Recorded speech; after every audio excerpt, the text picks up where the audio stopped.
Okay, we're going to go ahead and we're going to move on to activity 1.4. So we're just looking right next door over at page 11, I believe. Page 11 is where we're going to see activity 1.4 starting up. And since we've got a brand new activity, what's the first thing that we really want to look at? Yeah, learning targets. So go ahead on your own, just use those learning targets and figure out what are the actions that we're going to make. And after we complete the action, what will we make as a result of it?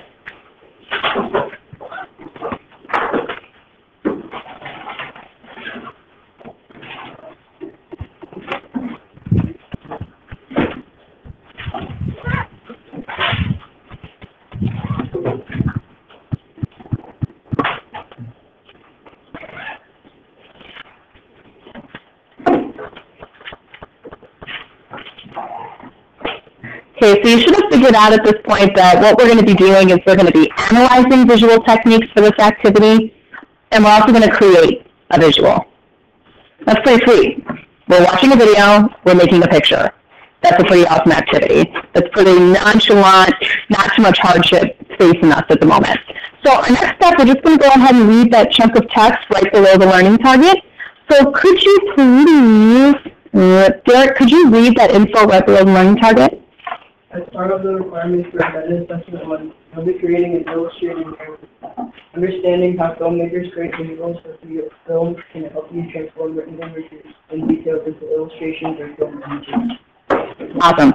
So just keep in mind the illustrations that you make for your original hero story, they have a specific purpose of being there. Just like a director makes a specific choice within his or her film, what shots they're taking, what audio they're using, you're going to do the same thing for your original hero story. So what we're going to look at next is that academic vocab box. Just get an idea of what exactly is a technique. It's a term that we're going to keep using throughout this particular activity. So could you, Miriam, read that box about academic vocabulary? A technique is a way of carrying out a particular task. So visual techniques are ways that images can be used within variations. Okay, so pretty easily, technique, it's a specific tool, a specific drawing for you folks. All right, and the next piece is the literary term box of mood. What I want you to do here is I want you to go ahead and highlight the word mood, highlight overall emotion. Okay, the terms mood and tone, they get mixed up a lot. But I've got a couple of things to help remind you.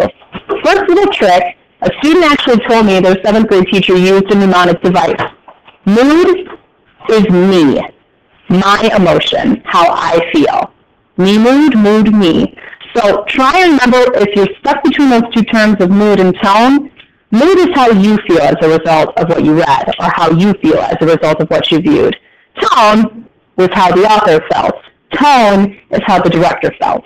Okay? All right, so all the way to the left, we've got this giant visual techniques section. And what we're going to be doing here is we're going to read quickly through each one of these techniques. And what I want you to do is I want you to highlight the key details on your own.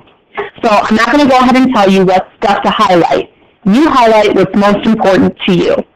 And then you'll see examples of what these items really look like in a film. All right? So we're going to go ahead and start first with the definition of framing and the definition of shot. So right below that blue subheading of visual techniques, let's go ahead and take a quick look what these things are. So Blake, can you read the definition of framing for us? Portion of the image, a single shot that can be thought of as a frame of the picture. Awesome. So you highlight what you think is important there.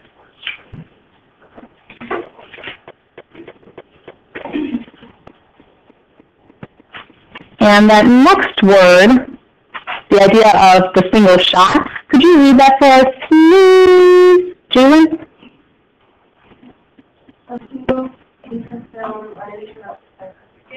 Awesome. So again, just highlight what you think is important there.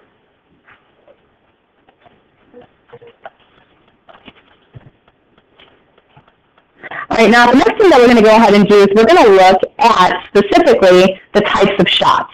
All right, so, whoops, I need to go further. There's 3 types So 4 types of shots that we're going to look at. Now we've gone through the types of shots, we're going to go ahead and look at visuals of how these really look in film. So we're going to be using the Despicable Me film series to go ahead and show you what these things look like. So a long shot, oh, I got to activate my screen here. A long shot, here's a minion. We see his entire body. We're supposed to feel that he's isolated, that he's possibly vulnerable.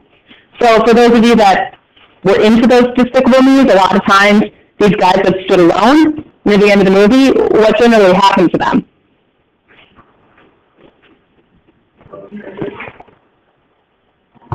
Do you remember what happened while I'm doing that?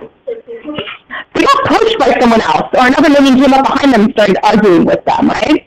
All right, so the next shot we've got, the medium shot. The medium shot, waist up. So we're starting to see that our actual frame is zooming in on the character. Close up. Right here, we've just got the character's face. Maybe we're getting an idea of an emotion. And last but not least, the extreme close up. So we're really pinpointing one item here. If I were to just see that eye, I wouldn't necessarily know, is that character scared? Is that character sleepy? There's a lot that could possibly be there.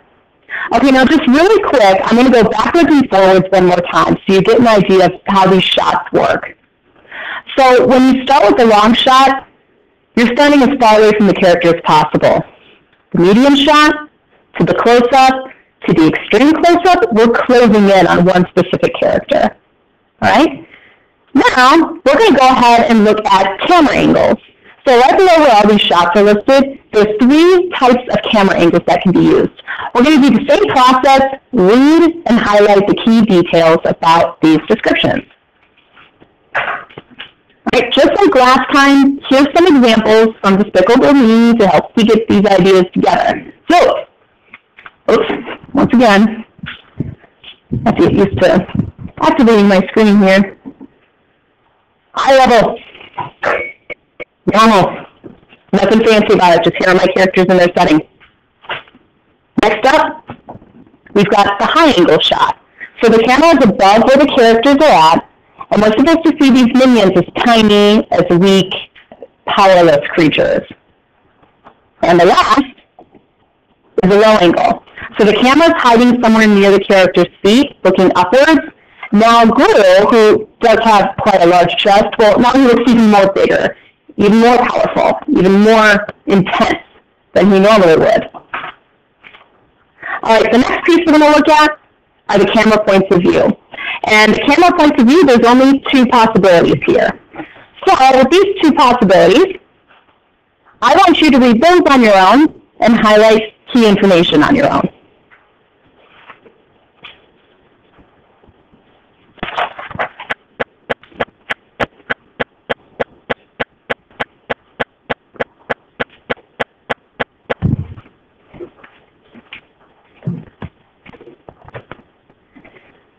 Things you want to pick up on, subjective point of view, it's what we see through the character's eyes. Objective point of view, we're someone else from the outside of the film watching the scene unfold. All right, so here's an example of subjective point of view. All right, with our subjective point of view, this is an image you've seen before. This is an example of high angle, but it's subjective because somebody is looking at them. That somebody is our character Gru, who's watching his little minions. All right, and here's objective point of view. We're the outsiders watching the scene unfold. All right, our last set is lighting, and lighting is really simple for you to look at on your own too. So go ahead, take a moment, just read through, highlight each one, and then we'll look at examples together.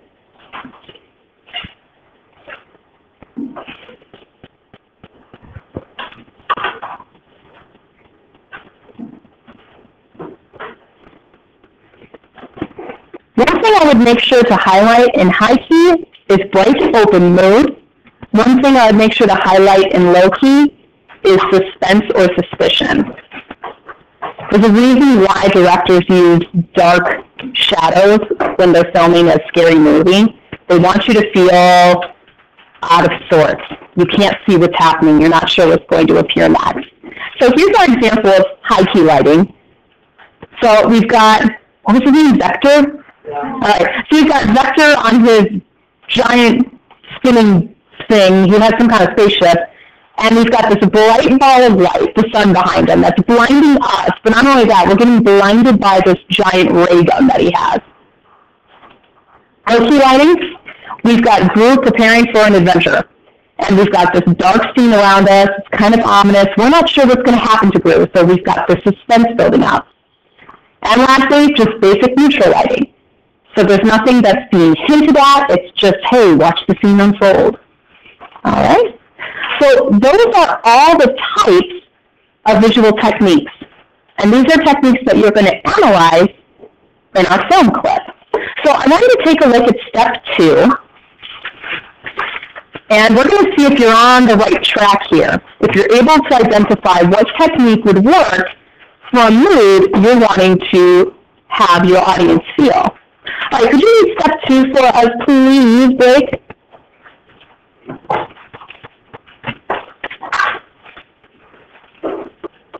What angles are used to filming a mistake? High level, high angle, low level. Why do you think the director chose these angles? Thanks. Pretend you were directing an action movie. What movie would you want to create? Which combination of techniques would you use to create that movie? Okay, I'm going to give you 2 minutes. I want you to talk this out with your family members, and I want you to decide if this was you making this film, what would be the mood, and what type of techniques would you use to establish that mood? All right, go ahead and talk that out with your family.